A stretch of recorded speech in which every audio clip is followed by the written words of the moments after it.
Assalamualaikum warahmatullahi wabarakatuh. Apa kabar pemirsa Antv dimanapun berada? Tentunya kita bertemu kembali dalam program Bincang Tokoh Antv, sebuah program yang tentunya akan menghadirkan tokoh-tokoh dari berbagai daerah di seluruh Indonesia, di mana tentunya kita akan berbincang mengenai banyak hal, terutama adalah biografi sang tokoh, supaya kita tentunya bisa mendapatkan inspirasi, motivasi, maupun juga tentunya prinsip hidup yang dipegang oleh masing-masing tokoh yang kita hadirkan. Dan alhamdulillah pada kesempatan kali ini di program Bincang Tokoh kali ini kita sudah kedatangan tamu, ada seorang aktivis, politisi dan juga pengusaha ya, paket lengkap yang berasal dari Riau. Ini ada Pak Said Junaidi Rizaldi. Selamat siang, Pak. Selamat siang. Siap. Ini boleh tahu pakai apa nih, Pak? Ini namanya tanja. Tanja, apa itu tanja, Pak? Tanja ini topi lah, anggapnya topi khas Riau, Melayu pada zaman dahulu. Baik, ada nama-namanya juga. Ada nama-namanya, berarti sudah khas ya identitasnya. Baik, saya manggilnya Pak Said atau Pak Ci, atau biasa dipanggil Pak Ci? Pak Ci aja. Pak Ci aja ya, baik-baik. Nah Pak Ci mungkin boleh diperkenalkan terlebih dulu kepada pemirsa Antv, mungkin saat ini profesi Pak Ci sebagai apa, lalu mungkin ya sedikit biodata seperti itu. Ya baiklah, nama saya lengkap Said Junaidi Rizaldi,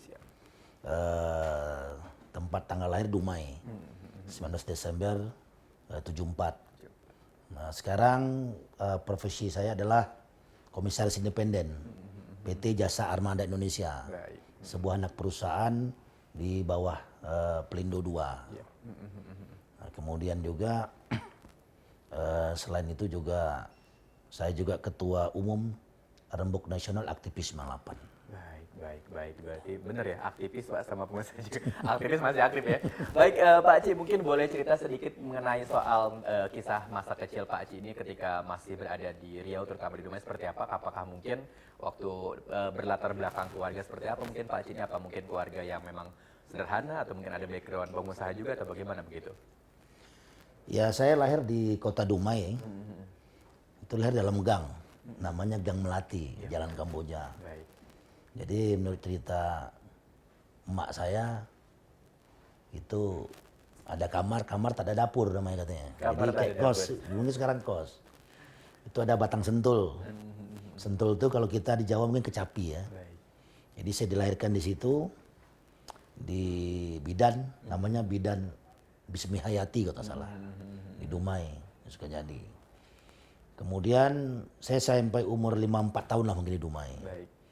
Tapi menariknya waktu di Dumai itu dari Jalan Melati kami tinggal nama Sukajadi. Nah, kemudian dulu kan kita kecil tuh kan pakai empeng dotan tuh. Iya betul. Saya campur ASI juga 3 bulan, usia 5-6 bulan pakai empeng.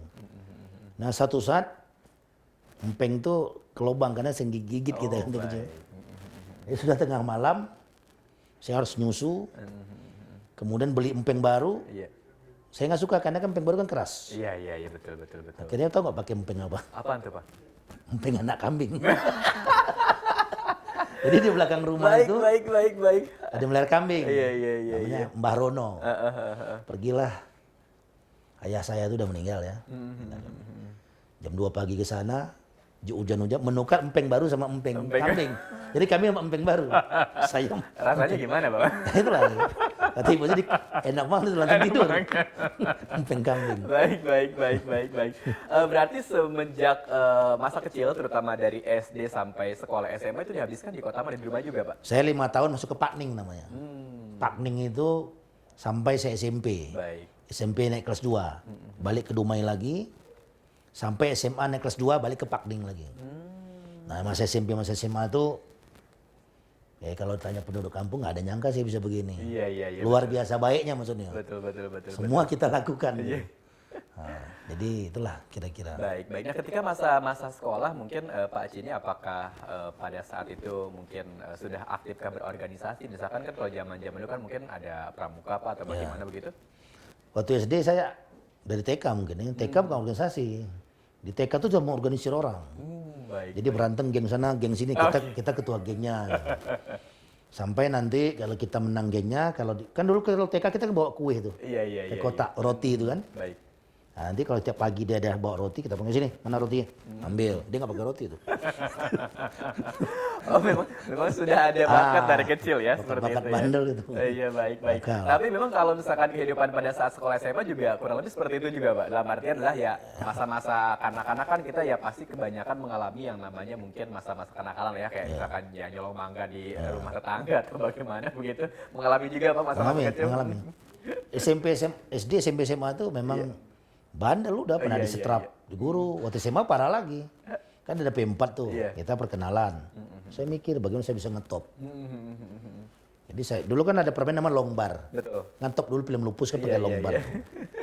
Nah longbar tuh saya taruh di kursi. Dulu saya SMA 1 Bukit Jin tuh. Di daerah Chevron dekat Pinang Kampai Dumai itu. Iya. Negeri 1 Dumai itu. Jadi dia kan tempat duduknya pakai tempat duduk plastik tapi mika yang kayak model ada bulu-bulu di belakang itu. Iya. Warna abu-abu tuh. Kita taruh permen karet. Kan keduduk tuh. Iya. Angkat. Tapi saya target, saya harus ketahuan. Iya, Lalu dia lapor, si Said tuh Bu Said. Udah Iya, setrap iya. kita. Satu kelas, satu lokal tahu. Macam-macam lah bukan dulu. Tuh. Baik. Jadi memang kalau misalkan masuk sekolah, Pak Haji ini bisa dikatakan jahil lah ya seperti Iya. itu ya. Itu kalau bulan puasa sahur, Iya. wah kita ngintip orang kencing kan. Mana kecil-kecil. Iya. Karena ketahuan, lari. Macam-macam itu. Iya. Nah, ketika masa-masa SMA, apakah juga sama masih jahilnya masih tetap ada Pak? Masih. Atau bagaimana? Masih ya? Ada beberapa berkesan. Misalnya waktu SMP paling berkesan itu, saya ini kan maaf sejarah. Iya. Boleh tanya sama teman-teman angkatan saya. Jadi kalau guru sejarah tuh masuk, ngomong ngajar, dia kan dulu buku sejarah tuh gambarnya Candi Prambanan. Iya. Itu sejarah zaman kita tahun 90-an dulu. Jadi kalau guru sejarah masuk, kamu terangin ke depan. Iya. Nah, ibunya istirahat. Jadi saya hafal satu buku tuh sejarah. Iya. Baik. Saya udah terangin. Nah, kemudian udah selesai, baru ibu tuh masuk, baru nanya sama bertanya. Oke. Sejarah. Yang kedua lagi namanya matematika. Matematika. Ibu Ida Nadia, waduh saya bersyukur tuh punya guru sehebat beliau, masih hidup dia. Jadi waktu itu dia nggak masuk. Kan dulu kalau sumbu XY itu kan 0 cuma 1 sebenarnya. Betul. Saya bikin 0-nya 4. Marah betul. Kau ini bodoh itu apa? Padahal kita juara kelas. Iya. Dah, sama Ibu Ida tuh juga ada namanya, kan kalau kita nyatakan didikte, baca. Nah teman saya mendikte, namanya Riri, Bazari Ramadan, pintar anaknya. Riri ini mendikte baca cepat. Iya. Saya catat, kita catat. Akhirnya saya memarah, udah Rit. Dia baca sebelum terus. Iya. Tiba-tiba guru di samping kita. Iya. Apa kamu terus katanya? Kan dulu mister panjang segini 1 meter kayu. Langsung ya, Pak. Langsung begini. Wah, Baik. Wah, menarik sekali ya masa pengalaman Pak Haji ini ketika di Riau sana. Jadi memang bisa dikatakan banyak pengalaman-pengalaman yang nggak terlupakan, terutama kejailan-kejailannya Pak ya, seperti itu ya. Baik. Nah, nanti untuk pemirsa TV jangan kemana-mana. Nanti setelah ini kita tentunya masih akan mengobrol dengan Pak Haji ini ya, Pak Said, tentunya dengan pengalaman-pengalaman beliau ketika masa-masa kuliah nih. Kalau misalkan saat ini kan kita akan bicarakan, tadi sudah membicarakan masa kecil beliau sama sekaligus juga masa sekolah. Nanti jangan kemana-mana, kita tentunya akan kembali setelah pariwara berikut ini, tetap di Bincang Tokoh. Baik, pemirsa TV, kembali lagi masih di program Bincang Tokoh, tentunya masih bersama dengan Pak Cik ya, Pak Said Zunaidi Rizaldi yang merupakan seorang tokoh asal Riau. Beliau adalah seorang aktivis, pengusaha, sekaligus juga tentunya adalah seorang politisi. Nah, tadi kita sudah berbicara mengenai masa kecil beliau ketika hidup di Riau, baik itu mungkin di Dumai, seperti itu, dan juga tentunya masa-masa sekolah beliau ketika dari zaman SD sampai dengan kurang lebih SMA. Nah, berbicara setelah lulus SMA nih Pak Ci, kan Pak Ci ini masuk ke UPN ke Transjakarta ya waktu pas lulus. Nah, ini ada motivasi tersendiri kah ketika harus masuk ke UPN? Apakah itu juga kan mungkin merantau pertama kali ya dari Riau ke Jakarta, itu bagaimana ceritanya? oh enggak, kalau saya merantau habis tamat SD. Oh, baik. Tamat SD saya sudah merantau, cuma bolak-balik aja. Dulu kan Pak Ning ke Dumai itu naik kapal laut kan ada 10 jam, sekarang baru 1 jam. Nah kalau masa kuliah, sebenarnya ini menarik. Saya tuh lulus UMBTN harusnya. Lulus, dapat, saya pilihan saya pertama ITB, ITS, UNRI. Lulus, dulu kan harus 3 pilihan IPC namanya. Saya nggak mau pilih Riau sebenarnya, tapi katanya harus 1 daerah. UNRI saya lulus, hubungan internasional. Udah UNRI lulus, sebelum lulus UNRI pengumuman saya ke Jakarta. Naik Hercules itu. Naik Hercules. Nah kita, bapak saya kan Pertamina, naik kan Hercules ini, di Halim turun. Nah itu naik sampai lulus di Riau, bapak saya nanya, Ayah saya nanya, gimana kamu Jal? Saya dipanggil Ijal aku di rumah. Iya. Mau yang, waduh Pak, Jakarta ya lah. Iya. Malas saya di Pekanbaru. Ketemu orang itu aja. Iya, iya. Nah, kuliah. Jujur saya pertama formulir itu STN. Gara-gara ada subuh berdarah tahun 93. Oh, baik, Itu baik. top tuh STN. Waduh, Iya. cowok semua keren. Pakai black jacket kan, Iya, jaket iya. hitam. STN mau UNAS. UNAS itu tawuran menwa. Bukan tawuran, berantem menwa lawan Cinta Alam. Cinta Alam. Karena kalau UNASnya dari SMA saya mau, karena kan yang mendirikan STA. Iya. Tonton dari Sabana. Saya kan orang teater ya. Sebenarnya orang teater. Pernah juara beberapa kali juara pentas teater di daerah. Saya ngambil formulir 2. Nah, kan ada paman saya di sini sepupu bapak saya angkatan Iya. laut. Dia bilang bapak saya nama bapak saya Abdul Rahman. Iya. Man, tahu saya aku kuliah STN berantem terus kerja ya man. Iya, iya, iya, iya, iya. UNAS, UNAS apa lagi itu man? UPN aja. Rambut pendek, boleh panjang, Iya, iya. pakai hitam putih. Iya, iya, iya. Waduh saya bilang gimana nih? Iya. Saya ambil formulir 3 di STN, UNAS IKJ. IKJ udah lulus itu. Iya. Sempat pula ospek hari pertama sama Vicky Burki apa. Oh iya, pikir betul. Akhirnya bapak saya bilang kau udah UPN aja, ambil teknik mesin dia tamat masuk Pertamina Ya, aja. baik, baik, baik. Karena Pertamina kan dulu dianggap kan mapan kan. Betul. Semuanya lengkap gitu. Ya udah masuk UPN. Ada pertama masuk UPN, udah anak tentara semua sih isinya. Kita ini golongan 3 ponakan ya. Kan 1 anggota TNI polisi, iya. 2 anaknya, 3 ponakan, 4 umum. Apa tuh, Bu? Baik. Daftar saya di 3 mesin, akademi di 3 mesin. Iya. Nah, mulailah kuliah pertama di UPN itu. Nah, itu juga kacau balau juga. Iya, iya. Jadi memang itu adalah sebuah pilihan yang dipilih orang tua sebenarnya Iya, Pak dipilih, Ci, ya, benar, bukan ya. pilihan sendiri ya. Tapi situlah momentumnya. Nah, itu gimana tuh momentum apa tuh maksudnya? Momentumnya pertama, saya ngambil pilihan. Sebelum saya cerita aku masuk kampus masuk pecinta alam. Iya. Karena saya pikir, kan saya di komplek Pertamina, kenapa anak-anak Pertamina ada kuliahnya nggak mau masuk pecinta alam? Iya. Gunung kan gagah. Nah di Riau kan tak ada gunung. Betul. Saya bilang saya harus masuk pecinta alam. Nah pas di kampus, saya masuk pres mahasiswa. Nggak pecinta alam. Di ospek, digampar, di pendidikan digampar. Apa ini tampar-tampar? Kita kan di kampung kan sudah, ya maaf ngomong sering pukul orang kan. Betul. Pas dipukul kita reaksi juga nih. Iya, iya. Saya pernah digebukin senior loh. Melawan saya kan. Iya, iya, iya. Tawuran antar jurusan. Udah. Akhirnya masuk pers mahasiswa. Nah itu saya agak inilah. Agak dapat pencerahan. Betul, betul. Enggak nakal-nakal lagi. Walaupun semester, saya akui tahun pertama saya masih bandel. Dulu di Blok M itu ada nama La Fonta. Wah kita datangin terus tuh. Kopi dangdut gitu. Dia itu di Pelumpang loh, Pelumpang tuh kan ada orang jual teh botol tuh, namanya jongkok gitu tuh. Wah, gitu. Oh, ya kita teknik mesin kan? Iya, iya, iya, iya, iya. Teknik mesin kita banyak kan tamatannya budut, apal, udah. Jagoan semua udah pokoknya. Wah itu yang luar biasa tuh. Baik, baik. Oh berarti pada saat tahun 95 ya pernah sama kalau 93. 93. 93. Nah, Pak Ci kan juga tentunya waktu pas perkuliahan juga pernah atau juga sempat membentuk ini ya, apa namanya, Teater Hijau 51. Iya. Nah, itu apakah dari tadi itu motivasinya karena emang pengen menjadi seorang pecinta alam atau Karena bagaimana? cita-cita awal kan saya mau jadi saudara. Saya mau jadi saudara film, maka masuk IKJ. Iya. Kemudian saya cek di UPN nggak ada teater, rupanya teater pernah berdiri dulu tapi bubar. Kita diriin, Baik. saya semester 1 tuh, masih gugus saya. UPN dulu kalau lulus sama gugus, Iya. 1 bulan, baru perkuliahan, sekarang nggak ada lagi. Sebulan itu 1 minggu di marinir, namanya pekan disiplin. Akhirnya saya sama kawan-kawan berilah Teater Hijau 51 tuh. 51 tuh nama kontrakan, nomor kontrakan itu. Baik. Hijau itu kan UPN kan, tentara kan, nah, kita bikin rumah. Dan saya pernah ke bengkel teater Rendral masa dia hidup. Oke. Saya pernah sebulan 2 bulan tinggal di sana.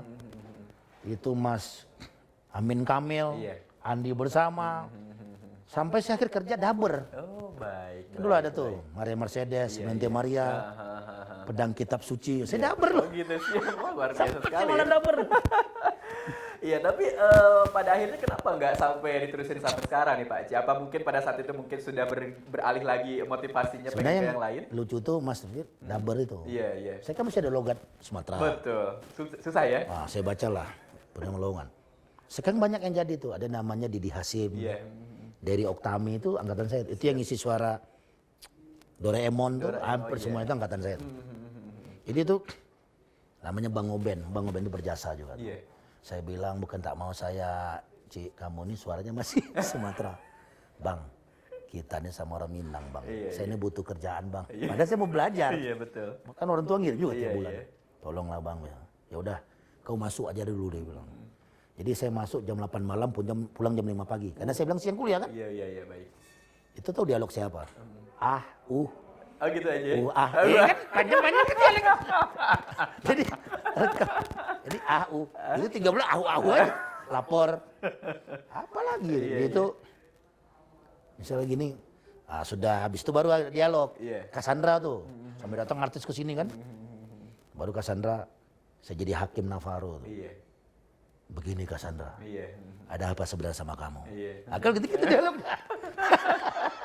Berarti kalau tahun 90-an tuh biasanya kan aktif juga ini bang. Biasa waktu itu kan rame-ramenya telenovela ya. Ngisi Iya. itu juga ya? Itu Cassandra. Oh Cassandra itu. Kan datang situnya cewek-cewek Iya, artis. Sampai kita ke Jogja, ke Bali.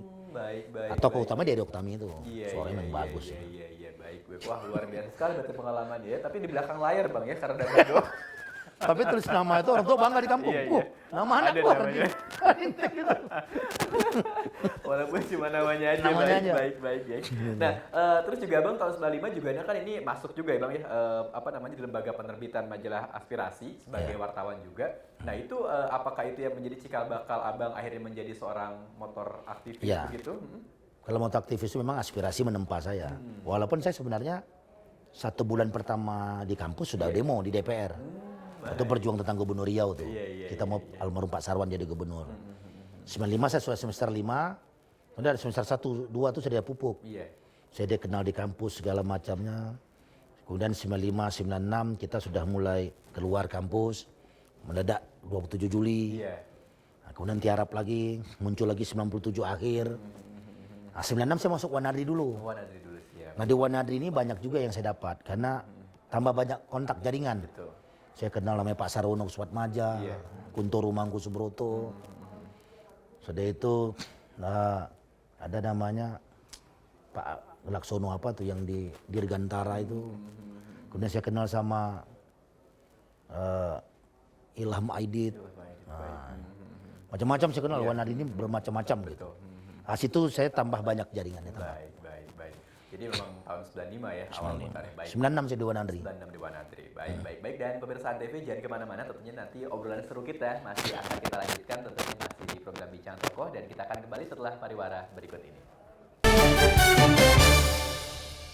Ya, baik pemirsa Antv, masih kembali di program Bincang Tokoh dan kita masih bersama dengan Pak Cik ya, Pak Said Junaidi Riyadi, di mana tentunya tadi kita sudah berbicara mengenai soal kehidupan beliau waktu masih di kampus nih, yang tentunya di kampus juga ternyata sifat yayanya masih ada di semester awal, tapi akhirnya mulai agak sedikit dapat pencerahan ya ketika masuk pers mahasiswa atau mungkin juga sudah menjadi aktivis. Nah bang, berbicara mengenai soal puncak reformasi tahun 98, abang kan juga di situ ikut ambil bagian ya, gitu kan, mewakili UPN. Nah itu apa motivasi pada saat itu bang? Mungkin apakah ikut-ikutan karena mahasiswa bergerak atau mungkin ada motivasi lain seperti itu? Sebenarnya dari awal kan sudah memang di kampus kan, sampai dulu karena di pers mahasiswa itu kan ada forum kursi pers mahasiswa Jakarta tuh. Nah kita juga tukar-tukar pengalaman, itu jual majalah independen Aji tuh, itu jual sesembunyi dulu tuh. Belinya di tempat Bang Jose tuh di tim. Nanti tentara nggak gitu. Nah kalau yang ngajaji lama tahu semua tuh. Bang Lukas Luarso, tak salah saya tuh juga tuh. Itu almarhum Bang Taufik, ya, Anunas itu. Orang luar biasa tuh. Sembunyi. Nah, saya sudah mulai tuh ikut pementasan yang lawan pemerintah. Saat itu misalnya ada Teater Republik punya Benny Johannes tuh. Tahu hidup apa enggak tuh di Bandung. Itu Ratna Sarumpait. Sampai tuh bagus tuh ngelawan dulu tuh. Apalagi Rendra udah. Itu pengagum kita Rendra udah. Karena sajiannya bagus-bagus tuh. Apalagi yang tahun 78 itu kan. Yang muda yang bercinta tuh. Kata salah tuh. Nah, kita lihat tuh sering ke pementasan. Nah masuk 96, 97. Waktu itu ada kebakaran hutan. Tahun 97. Nah kita Wanadri kan anggota muda. Diperbantukan ke lingkungan hidup. Nah, tambah dekat saya sama Pak Sarwono. Kan heboh tuh Pak Sarwono diwawancara RR Kosong dan cabut gigi itu. Nah kemudian disitulah mulai kita ketemu kawan-kawan mahasiswa lain. Pecinta alam. Ada anak UGM, IT segala macamnya. Itu kita konsolidasi. Nah baru kita galang lagi di Senat Mahasiswa Jakartanya. Banyak itu teman-teman saya. Ada Ubed, Bedela Badrun, Sarbini, Iya. ada Indra dari Yarsi, ada Berry Untak, ada Ahong Mustopo, ada Almarhum Simon dulu. Iya. Isip juga ada dulu, banyak tuh. Nah situ kita konsolidasi lah untuk gerakan, menurunkan Soeharto isunya. Kita fokus masuk Jakarta. Iya. Nanti baru Forkot kita gabung, baru pecah lagi dari Forkot. Iya. Nah orang semua tahu lah gerakan mahasiswa 98 itu kan semuanya jenderal, kagak ada jadi anak buah. Iya, iya. Jagoan kampus semua. Baik, baik. Jadi emang ikut ambil bagian ya Bang ya, siap-siap. Nah, lalu ketika pada akhirnya memutuskan Pak Ci menjadi politisi gitu kan setelah aktif di kampus sebagai aktivis, apa itu juga yang menjadi modal gitu akhirnya menjadi Ya politisi? modal. Jaga saya Ciganjur tuh saya ketua pelaksananya tuh. Itu pendudukan DPR pertama karena hari Senin tuh kita masuk. Kalau Rabunya kan baru rame-rame sampai Kamis Soeharto turun. Nah dari situ sebenarnya saya belum jadi politisi, saya kerja profesional. Ikut almarhum Bang Agus Mulia, itu Bang Agus itu orang biasa tuh, mudah-mudahan janah balasannya. Kita nganggur habis jadi aktivis. Iya, iya, iya. Ditawarin apa-apa kita nggak mau. 99 saya tawarin anggota DPR RI caleg oleh Amin Rais masuk PAN, saya nolak. Iya. Kita nih Bang parlemen jalanan. Jaga nilai ekstra parlemen. Oh, kita gagah kan? Iya, iya, Umur 21 tahun 22 tahun kan bicara udah gagah ini. Karena aktivis bicara nilai. Iya, iya, iya, betul. Kalau politisi bicara kekuasaan ini beda tuh. Beda babnya tuh. Udah Bang kita nggak mau. 99. Udah Ci kamu pasti menang. Kan nomor urut. Udah Bang kita ini jaga nilai. Iya. Kita ini udah aktivis. Orang jadi anggota DPR RI. Nah, akhirnya saya kerja. Saya dulu kerjanya itu bidang keamanan. Jadi orang kalau mau bikin mall, mapping bagaimana lokasi itu aman saya ini. Atau ada konflik PHI, perubahan industri, buruh sama manajemen, kita selesaikan. Oh banyak saya konflik tuh. Iya, iya, iya. Nah, itulah mulainya. Kemudian tahun 2000-an, 2004, 2003, saya mulai ikut tim Pak Wiranto tuh untuk Pilpres 2004. Iya. Saya koordinator tim jaringan daerah se-Indonesia. Dan saya akhirnya diperbantukan memegang Rio Kepri untuk menangani Partai Golkar untuk konvensi. Baik, baik, baik. 2004 itu vakum. Nah, kemudian 2006, 2007 emak saya panggil masuk politik karena keluarga kita kan banyak kan bekerja biasa, nggak ada politik. Kita nih Said kan banyak kan jadi ulama, jadi habib daripada ini. Politisi semua gak mau. Iya, iya, iya, iya. Gitu. Tapi apa akhirnya membuat Abang jadi mau terjun ke politisi, Bang? Apa karena dari faktor tadi keluarga nggak ada satupun gitu, pengen menjadi seorang ya perubahan lah gitu kan keluarga atau bagaimana? Lebih kepada legacy ya. Legacy ya, baik. Kenapa? Kemudian yang ikut kita ini kan junior, kawan-kawan kita kan banyak. Nah kita harus membuktikan pada mereka bahwasanya aktivis itu adalah bukan sekedar memperjuangkan nilai-nilai, tapi bisa membantu kawan-kawan. Karena kita tahu betul, kita ini aktivis kan pajak sosial tinggi. Iya, iya, iya, iya. Gitu. Bang, anak sakit. Apalagi waktu saya ketua partai, ketua istri sakit, ketua ini, ketua istri melahirkan. Iya. Nah lu yang kawin udah melahirkan gue nanggung. Gitu kan. Nah itu Iya, iya, iya. itu udahlah itu sekedar tanggung jawab sosial kita, tanggung jawab pajak sosial kita terhadap kawan-kawan. Kemudian juga menunjukkan saya mau gini singkatnya. Iya. Kalau saya meninggal besok orang lihat kuburan saya tuh, anak nanya bapak itu kuburan siapa? Itu kuburan Paci itu siapa? Ah udahlah dia mah orang biasa aja nggak ada apa-apanya. Nah saya nggak mau kayak gitu, maunya. Siapa tuh Pak? Oh Paci tuh. Ah, gara-gara dia lah lu bisa sekolah bagus, tempat kita bagus, kota kita indah. Kemudian semuanya seperti yang diharapkan dalam sebuah proses demokrasi. Misal kayak gitulah. Nah, oke, baik, baik, luar biasa sekali. Berarti tujuannya mas seperti itu Pak Haji ya, baik, baik. Nah, Pak Haji juga pada saat aktif menjadi politisi juga kan pernah sempat menjadi ketua DPD Riau juga begitu ya kurang lebihnya. Nah ini kira-kira apa yang dilakukan pada saat itu untuk ya katakanlah gitu kan untuk bisa memberikan perubahan terutama di Riau begitu Pak Haji? Perjuangan jadi ketua DPD itu juga berat. Karena Pak Wiranto tidak setuju saya jadi ketua DPD. Kenapa tuh? Karena pengen Dia maunya ketua yang lama. Oh. Nah, tapi saya 2 kali menghadap beliau sebelum pulang ke Jakarta. Saya kan di Pekanbaru tuh.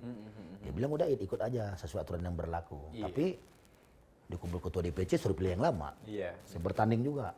Kisruh. Iya. Saya telepon ke Jakarta. Gimana saya mundur kan nih? Nggak ada intrusi. Ci suruh mundur. Saya maju lagi. Menang. Itu nunggu SK sampai 2 bulan. Menang, nah, jadi ketua DPD Anurario pertama kali saya lakukan adalah sosialisasi. 157 kecamatan kalau tidak salah ya. Iya. Kemudian menambah jumlah kursi dewan yang ada Hanura yang dirasa di Partai Hanura kebetulan waktu itu.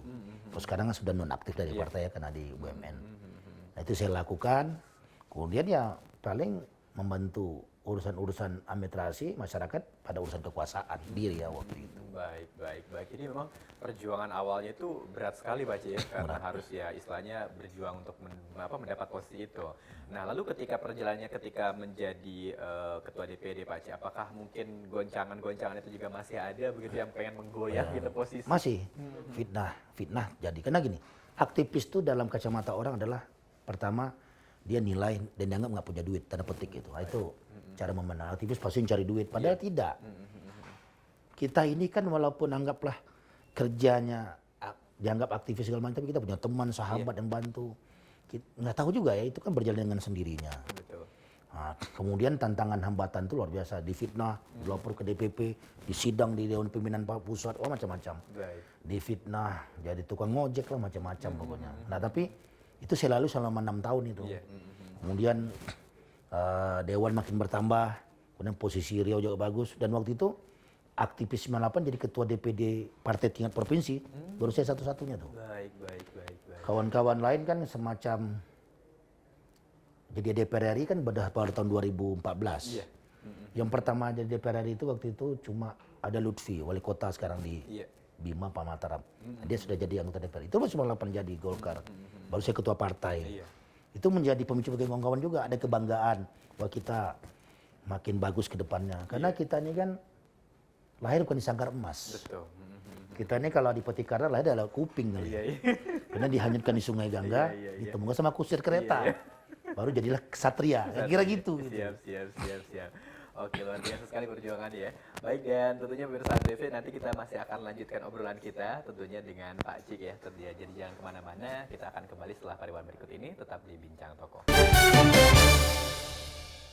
Ya, baik pemirsa TV, kita masih kembali di program Bincang Tokoh dan kita sekarang ini masuk di segmen keempat ya, masih bersama dengan Pak Cik, Pak Said Junaidi Rizaldi, di mana tadi sudah bercerita mengenai masa kehidupan beliau ketika menjadi politisi, terus juga aktivis. Nah, sekarang yang menarik adalah saya ingin berbicara dan juga ingin berbincang mengenai soal pengalamannya menjadi seorang pengusaha Pak Cik. Tahun 2000 kan Pak Cik bikin perusahaan gitu kan, bahkan menjabat sebagai komisaris. Nah, itu mungkin bisa diceritakan awal mulanya seperti apa? Tahun 2000-an itu mungkin umur Pak Cik juga masih muda ya pada saat itu ya? Masih 26, 25. Nah, itu bagaimana ceritanya? Itu bisa senekat itu misalkan menggeluti bidang usaha, motivasinya mungkin? Karena saya ini kawan-kawan banyak. Nah saya berpikir kalau kita tidak menciptakan roda ekonomi, kita rapuh. Terciptakan roda ekonomi. Nah kita bikinlah perusahaan. Kerja kita macam-macam perusahaan itu. Dalam itu kita kolektor motor ini apa tuh? Tarikan juga. Oke, baik. Jual motor bekas juga. Mapping keamanan juga. Kemudian kecuali jaga tanahnya enggak. Gitu. Detektif swasta. Macam-macam kita lakuin tuh. Iya. Kita kumpul kawan-kawan. Jadi dari situ meningkatlah pelan-pelannya. Saya bisa ya beli rumah, beli tanah. Bokap mau bantu, bokap semuanya saya mau bilang nggak usah. Nah, bokap saya ini kan kadang nikahnya kadang-kadang saya nggak mau dibantu, karena saya mau sendiri. Karena ya kalau nikah juga tempat tidurnya tempat tidur mertua tahun 70-an, saya versi sulam. Iya. Udah, kata bokap mau beli nggak usah, saya bilang bokap apa datang aja pada hari hari. Kemudian saya pelan-pelan udah itu ya benar sudah kita punya motor sendiri, punya mobil sendiri. Kalau motor menarik, saya SMA kelas 1, motor dibeliin baru, namanya Serat Prima, keluaran Prima 91, Prima King. Nikah tahun 2001, saya beli motor Prima itu bekas. Padahal kan harus beli sendiri. Iya betul. Pakai uang sumbangan pengantin itu. Dapat 6 juta, beli cash 5 juta. Karena angkot kan mahal. Betul. Nah, jadi dapat 5 juta, sisa 1 juta ditabung. Itu nasinya uangnya 20.000, 10.000. Karena uang kotak. Jadi dari situ hidup saya. Dan pelan-pelan beranjak. Yang paling penting adalah jangan lupa sama teman-teman. Karena saya jadi begini dengan teman-teman kan menganggap kita leader dia, menganggap kita yang didahulukan ke depan. Makanya ya sedapat mungkin kita jangan seperti air pancur lah. Di sekelilingnya kering dan basah ujungnya, itu nggak boleh. Maka saya sering mencari adalah membina politik itu kan orang bilang tidak ada yang kawan abadi. Iya. Salah sebenarnya. Tapi kalau di bidang rasa kepercayaan, persaudaraan, Iya. keluarga saling kenal, Iya. kita cenderung berkhianatnya nggak mau. Betul. Itu paling kunci pertama. Jadi semua anekdot itu bisa kita bantah. Baik. Nah dari situlah mulai saya berkembang sampai jadi anggota dewan, ya sampai sekarang di BUMN ini. Baik. Pak Ci juga ini menarik, Pak Ci ini kan tahun 2018 pada saat itu juga didapuk menjadi anggota DPRD Riau ya, karena pergantian antara waktu. Mungkin bisa diceritakan proses seperti apa waktu itu? Nah antara waktu karena yang orang itu dia mau mencalonkan diri partai lain. Nah, jadi sekarang bupati dari Meranti terpilih bupati. Kemudian saya menggantikan dia. Iya. Tapi titiknya situlah, titik bahwasanya mungkin Allah untuk saya punya kurikulum vitae aja pernah dewan. Nah sudah itu lagi dewan kita bikin rembuk nasional TV 98 Iya. mendatangkan Jokowi kan. Jadi memang kita aktivis sesuai di partai. Kalau di partai itu kita kekuasaan jarak 100 km. Iya. Jadi kalau kita bikin kerangka sendiri, grup sendiri, jaringan sendiri, ya kita bisa setengah meter. Nah itu sama Adian Napitupulu, Iya. ada Waptalau, Masinton, kita gabung semua. Dan yang terpisah lah, gabung di situ semua. Itulah jadinya. Setelah makin ke sini, akhirnya Gembok Nasional TV 98. Iya. Kemudian dipanggil sama Menteri BUMN, saya dipanggil langsung Menteri BUMN untuk persiapan menjadi komisaris BUMN. Nah, kemudian kita berempat Iya. yang dilantik, tapi saya yang terakhir. Ya, juga saya juga. Iya, baik. Nah, tapi apakah karena Pak Ci dipanggil menjadi mau jadi komisaris yang akhirnya tidak meneruskan menjadi, katakanlah kan kalau misalkan udah DPRD mungkin Pak Ci bisa nyalon lagi sebetulnya. Tapi kenapa akhirnya tidak sampai seperti itu? Karena mungkin menerima pekerjaan di komisaris ini atau bagaimana begitu? Sebenarnya kan DPRD kita kan Hanura kan nggak sampai parameter 2019. Jadi DPRD ini kan saya kan caleg DPRD kemarin. Iya. Sebenarnya jadi komisaris juga saya berat juga karena ya kita ini nggak bisa cawe-cawe kan jadi komisaris BUMN. Iya. Menjaga sejarah kan lucu kalau TV 98 tiba-tiba gelang perak bisa Iya. selesaikan gitu. Nah kalau kita tidak komisaris kita lebih bebas. Betul. Penghasilan komisaris tidak sampai sepertiga dari desa DPRD provinsi. Kalau kita kesediaan. Iya. Karena banyak pelayan dinas. Iya, Ya serius. Nggak sampai sepertiga. Tapi karena ya udahlah karena ini negara kan. Kemudian menjadi biar menjadi bagi kawan-kawan menjadi pride juga. Betul. Kita ada jadi komisaris. Itu makanya kita berempat ngambil. Gitu. Baik. Nah, lalu juga Pak Ci mungkin bisa diceritakan mengenai soal ketika sekarang menjadi komisaris misalkan di PT Jasa Marga ini. Mungkin bisa diceritakan mengenai soal proses seperti apa? Apakah karena mungkin Pak Ci dulu juga mungkin salah satu orang yang berjasa gitu kan mendatangkan Jokowi ke Riau atau bagaimana pada saat itu? Ya mungkin kalau 100% 10% bisa juga ada. Bisa juga ya. Tapi pertama berat di komisaris. Karena beda sama swasta. Iya. Kalau komisaris swasta sama kita dulu pimpinan di kampus, kita kan otoriter. Betul. Tiran gitu. Iya, iya. AA. Iya. Nggak ada langit atas kita di langit. Iya. Ini kan tidak. Iya. Masih ada langit. Sudah itu saya harus belajar lagi. Iya. Saya akhirnya 3 bulan pertama kalau tanya sama komisaris excellence saya bodoh lah. Apa sih dia? Nggak ngerti saya. EBITDA, aktiva bergerak. Iya. Karena dulu bukan ekonomi, teknik Bukan. mesin. Saya kepanggil teman saya stand orang. Iya. Seminggu 2 kali saya belajar. Habis itu baru ini beda, Iya. ini buku pasak 77 buku ada saja Iya, gunanya. iya. Walaupun kulitnya, kalau tahu dalamnya ada kuntan nanti kan. Baiknya, Pak Ci juga dulu sempat ada isu kalau misalkan Pak Ci ini katanya mau diangkat menjadi menteri di kabinet Jokowi yang kedua karena dari unsur aktivis. Isu-isu seperti apa? Emang ada Bang? Usulan kawan-kawan waktu itu. Oh. Sebenarnya ini kan, ini maaf Pak Jokowi, ini bukan waktu ada kita ketemu di Hotel Sahid Iya.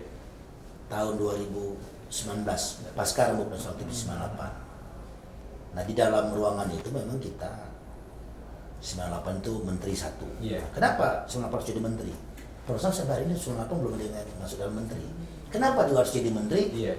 Kita harus menunjuk kualitas kita. Betul. Nah, orang sekarang kan menteri gini-gini peradilan, kita belum pernah diuji bagaimana kita yang melahirkan nilai-nilai itu. Saya rasa kawan-kawan di ruangan juga akan terlibat. 98 itu kan nilai. Iya.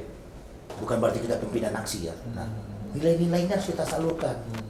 Kalau mungkin Najwa siap atau Mas mungkin ada jalur televisi. Iya. Nah kalau saya kan harus masuk Betul. memperjuangkan nilai-nilai itu. Nah ini dulu kita belum pernah diuji.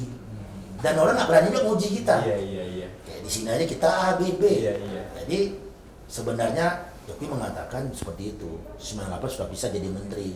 Tapi setelah itu kita tidak ada pertemuan sama Jokowi lagi.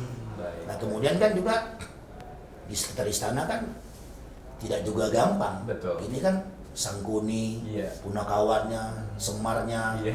Duryudananya banyak juga gitu persoalannya. Jadi makin berat ya malah setelah Berat. itu Tapi makin kalau berat, Pak Pak. Jokowi ingat sedikit, Iya. pasti reshuffle besok pasti kita bisa diambil. Nah, itu bisa diuji. Ya, itu Pak Haji ya. Karena kan kalau misalkan setelah apa ya insiden itu kan maksudnya 98 udah teruji semua kan aktivisnya kan. Tinggal pembuktian sekarang ini mungkin ya. Mudah-mudahan reshuffle nanti ya.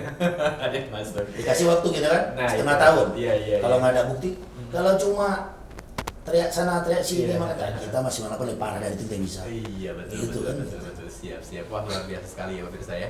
Baik, dan tentunya jangan kemana-mana, nanti kita akan kembali tentunya di Bincang Tokoh. Jadi kita akan kembali setelah pariwara berikut ini. Ya baik pemirsa Antv, kita masih kembali di program Bincang Tokoh dan sayangnya memang sekarang kita masuk ke segmen terakhir di mana ya sebetulnya masih banyak yang pengen saya perbincangkan dengan Pak Haji ini, terutama kisah hidup beliau yang bisa dikatakan banyak yang berkesan gitu kan, terutama menjadi seorang aktivis yang sampai sekarang ini masih ini apa ya, katakanlah ya masih keras gitu hidupnya. Masih Iya Pak. mukanya keras. Iya. Jadi emang apa namanya jiwa aktivisnya tuh sampai sekarang tuh masih belum lunak lah katakanlah seperti itu, walaupun sudah memegang jabatan sebagai komisaris independen. Nah, tapi Pak Haji boleh cerita mungkin ada prinsip hidup yang Pak Haji pegang apa sih mungkin bisa sampai akhirnya menjadi seorang komisaris gitu kan, dipercaya menjadi komisaris independen di PT Jasa Armada ini Pak Haji. Kalau filosofi hidup saya begini, misalnya ada hutan gelap, Iya. orang mengatakan jangan lu masuk hutan itu, Iya. ada hantu, kuntilanak, sama macan, macam-macam. Kalau saya belum lihat saya nggak percaya, saya harus masuk dulu. Nah, kalau sudah masuk kita lihat, kita lawan, karena hidup itu pertarungan. Baik. Sama seperti api, jangan bilang panas kalau kita belum pernah megang. Jadi kalau kita tidak mau di lembur ombak, jangan berumah di tepi pantai. Jadi namanya risiko hidup itu harus kita hadapi, karena kan hidup cuma sekali. Jadi apa yang harus kita khawatirkan? Mau kita hindarkan kita pasti mati. Ya, segala hidup kita jalanin aja. Bagi jumping saya pernah lompat juga. Oh, gitu? Semua saya, ya paling kalau mati mati. Terus kan mati. Iya, Tadi iya, itu bener-bener, Pak Haji. mati udah janji. Nggak Betul. bisa maju, nggak bisa mundur. Jadi bagi saya coba selagi kita hidup. Kalau kita nggak pernah mencoba, nanti udah ada alam barzah nyesal. Kenapa nggak begini? Kenapa nggak begini? Ya balik nggak bisa lagi. Iya betul Pak Haji. Nah tapi kalau misalkan berbicara mengenai soal prinsip hidup yang selain mencoba tadi, mungkin adakah amanat misalkan dari orang tua yang tentang Pak Haji harus begini-begini kira-kira yang bisa Kalau diberikan pemirsa? bapak saya cuma dua dulu merantau saya dibilang. Pertama jangan panjang tangan, jangan mulut panjang. Panjang tangan tuh kita jangan pernah mencuri. Iya. Mulut panjang tuh jangan mudah kita ngadu domba orang, kemudian kita mengasut orang, berbuat mulut. Kan mulutnya semua berasa tidak baik kan dari mulut. Iya. Baru itu cuma tingkah laku. Nah itu harus jaga dua tuh aja. Kalau dua tuh jaga, kalau merantau tuh aman. Kalau berantemnya malah nggak masalah. Iya. Berantem biasa laki-laki. Paling bengkak-bengkak dia bilang. Yang nggak boleh itu adalah itu mencuri sama itu. Kalau sekarang saya tambah untuk anak saya narkoba. Narkoba. Karena kalau tiga ini dijaga, ya alhamdulillah selamat lah. Gitu. Kalau ibadah segala macam itu udah pasti lah ya, mau agama manapun pasti doktrinnya itu. Baik. Nah, Pak Haji juga sejauh ini kan Pak Haji udah terlibat banyak di aktivis, politisi dan juga pengusaha. Nah, kira-kira apa sih yang mungkin menurut Pak Haji itu kayak masih mengganjal untuk memperbaiki negeri ini mungkin Pak Haji? Adakah yang kira-kira unek-unek kayaknya aku harus pengennya kayak gini gitu? Ya karena kalau mau jujur sih kita ini butuh banyak orang baik. Ini contoh satu sistem, misalnya kementerian. Menteri kita ganti misalnya 5 tahun sekali atau reshuffle setahun sekali. Tapi kan di bawahnya tidak. Kabit ke bawah ini kan lumut nih. Nah, persoalan kita sebenarnya kan di bawah ini, bukan di puncaknya ini. Nah, ini yang susah di Republik ini. Mau kita rotasi antar kementerian nanti ngulang yang baru. Padahal penyakit kita nyata yang ini nih. Di bawahnya. Makanya bisa terlibat yang kena akhir menteri ini karena Pak soalnya administrasi di bawah. Nah ini harus kita kalau yang mengganjal merubah dari itu. Nah salah satu caranya adalah harus keras kita, keras dalam artian menegakkan aturan dan segala macamnya. Kalau kita lembek, apalagi kita punya rahasia ada di bawah kita dikendalikan. Makanya kalau merasa yang punya nilai harus mencoba dari tingkat daerah, dari wali kota, bupati, dipraktekkan di tempat-tempat kecil, baru bisa besar. Ini presiden juga berat. Orang bisa bilang presiden nggak bisa gini. Kan dia nggak semerta-merta sendiri. Kecuali zaman Soeharto, dia kan nggak otoritas. Presiden hari ini bisa dikritik sama ini, presiden hari ini bisa dicerca maki sama ini. Nah, jadi nggak seperti dulu gitu. Nah kan nggak mungkin juga kita kembali ke zaman otoritarian. Nah, tapi salah satu caranya adalah pengimbang. Salah satu pers. Pers kan pilar demokrasi. Betul. Pers, mahasiswa. Karena kalau ini tidak berjalan, mati kita. Nah yang menjadi PR kita ke depan adalah melepas diri dari pandemi ini, kemudian apa yang dilakukan Republik untuk pandemi ini. Baik. Saya yakin kalau kita sudah penanganan terbaik soal pandemi. Kalau banyak tidak puas wajar, karena kan presiden bukan alat pemuas juga, memuaskan semua orang. Orang-orang suci seperti Yesus, Muhammad juga pada zaman dibenci orang juga. Ya apalagi seorang presiden, apalagi kita. Ya baik buruk wajarlah gitu. Baik. Nah, Pak Cik berbicara mengenai soal Riau nih Pak Cik. Mungkin seperti apa sih Pak Cik melihat Riau pada saat ini, terutama mungkin dari segi Pak Cik sebagai seorang aktivis maupun juga politisi, mungkinlah kurang lebihnya seperti itu. Mungkin kira-kira Riau sekarang seperti apa sih? Kami Riau ini sebenarnya orang termarginal dari hiruk pikuk pembangunan Indonesia. Padahal kita penyumbang APBN terbesar. Kemudian Sultan Siak juga pernah menyumbang kekayaannya untuk kemerdekaan Riau, kemerdekaan Indonesia. Berapa triliun gitu. Tapi hari ini kesempatan kita kan minim. Iya. Kita orang Riau, menteri aja. Orang Riau menteri itu kan Pak Sarwan. Iya. Itu cuma 1 tahun. Ada Bang Lukman Edi, cuma setengah periode. Kita nggak pernah kepercayaan tuh full. Iya. 1. Kemudian jabatan-jabatan dirjen, sekretaris menteri. Ada 1 orang Riau sekarang ini, Bang Tarmizi Tohor di Departemen Agama. Cuma sampai belum masih direktur. Iya. Jadi mungkin karena tingkat kompetisinya mungkin kami juga jumlah sedikit. Kemudian orang Melayu ini kan kita lebih banyak tidak menonjol. Lebih kepada udah silakan gitu. Yeah. Karena ya Melayu sih seperti ini. Kami ini longgar terhadap pendatang. Iya. Kemudian tidak suka cari masalah. Karena lebih baik kita bersama-sama menyelesaikan masalah. Iya. Dan PR kami bagi orang Melayu Riau, saya pribadi misalnya, dalam kabinet berikutnya itu orang Melayu harus jadi menteri. Sebagai warisan sejarah, orang Melayu pernah jadi menteri untuk kapasitas 5 tahun. Karena hanya itu yang menjadi sekarang cita-cita daripada orang Melayu. Kalaupun yang lain kan cuma numpang lahir banyak jadi politisi. Kalau kita kan dari air Coca-Cola atau air Coca-Cola, air gambut. Jadi kalau campur gula batu jadi Coca-Cola, airnya Coca-Cola. Coca-Cola. Nah dari itu kita mandi. Kalau gini badannya ya jadi garis-garis kering. Nah itu kita orang Melayu gitu. Baik. Nah, makanya saya pakai tanjak ini namanya tanjak dendam tak sudah. Dendam tak sudah. Dendam tak sudah ini kita harus punya dendam tak berkesudahan untuk menjaga nasib rakyat. Itu makanya kita untuk itu. Dan hari ini Riau maju karena dia jalan tol. Iya betul. Kita maju dan kita orang Riau juga bersyukur walaupun di Riau secara pemerintah, secara Presiden Jokowi kemarin kalah, tapi pembangunan tol sekarang maju. Nah kemarin juga daerah lahir saya Dumai diundang Komisi 7 untuk mengatakan Dumai itu daerah penghasil produksi minyak untuk dapat PI 10% itu. Dipanggil kemarin Pak Wali Kota juga. Itu langkah-langkah maju ke depan buat daerah saya hari ini gitu. Dan saya yakin generasi setelah saya banyak yang akan ini kok. Iya. Meneruskan ini. Baik, baik. Apalagi sekarang ya akses teknologi maupun juga pendidikan sudah Iya. gampang ya Pak. Nggak kayak Paci dulu gitu kan harus perantau ke sini aja naik Hercules gitu. Naik pesawat komersil. Gini pegangan. Baik, mungkin Pak Haji terakhir ada yang ingin disampaikan kepada pemirsa Antv terutama agar memotivasi mereka supaya ya istilahnya ya menggapai cita-cita lah. Mungkin Pak Haji juga salah satunya bisa dikatakan mungkin bagi orang Riau tuh bisa menjadi salah satu inspirasi lah gitu. Harus sukses beliau misalkan bahkan mungkin lebih kayak gitu. Ya kalau kita baca sejarah ini kalau bicara lebih kepada bisa bilang rasis Melayu. Orang Melayu itu kan adalah bangsa pemimpin. Dia dibuktikan dengan dulu kerajaan Imperium Melayu. Kemudian Melayu itu identik sama Islam. Jadi dulu orang kalau dibilang Islam itu, oh dia Melayu itu berarti Islam. Gitu. Nah inilah kunci-kunci bagi orang Melayu Riau untuk maju ke depan.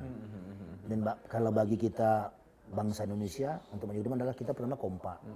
Kemudian apa sesuatu yang kita terima, hoak atau apa, kita harus tabayun, minta penjelasan. Karena bangsa ini hanya bisa bubar bukan gara-gara ekonomi. Iya. Kita ini bubarnya 2, diadu agamanya, diadu sukunya. Kalau ekonomi, sekarang nasi padang 10.000 sebungkus juga ada. Iya betul. Kalau nggak percaya kita coba.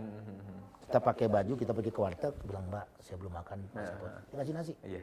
Inilah Indonesia. Jadi orang bilang ekonomi rontok enggak. Tapi yang bisa merusak kita adalah ada domba. Ada domba. Yang lain nggak ada. Iya, iya. Itu harus kita bubar. Iya, wah luar biasa sekali pemirsa Antv ya. Baik, dan tentunya karena waktu kita juga ternyata terbatas nih pemirsa Antv ya, dan yang pasti terima kasih banyak sudah menyaksikan program Bincang Toko bersama dengan Pak Cik ya, atau yang biasa dipanggilnya Pak Cik, tapi nama aslinya Pak saya dia harus jadi ustadz, tapi ternyata jadi politisi, jadi pengusaha. Nama kecil saya Syed Mahmud. Mahmud ya Pak.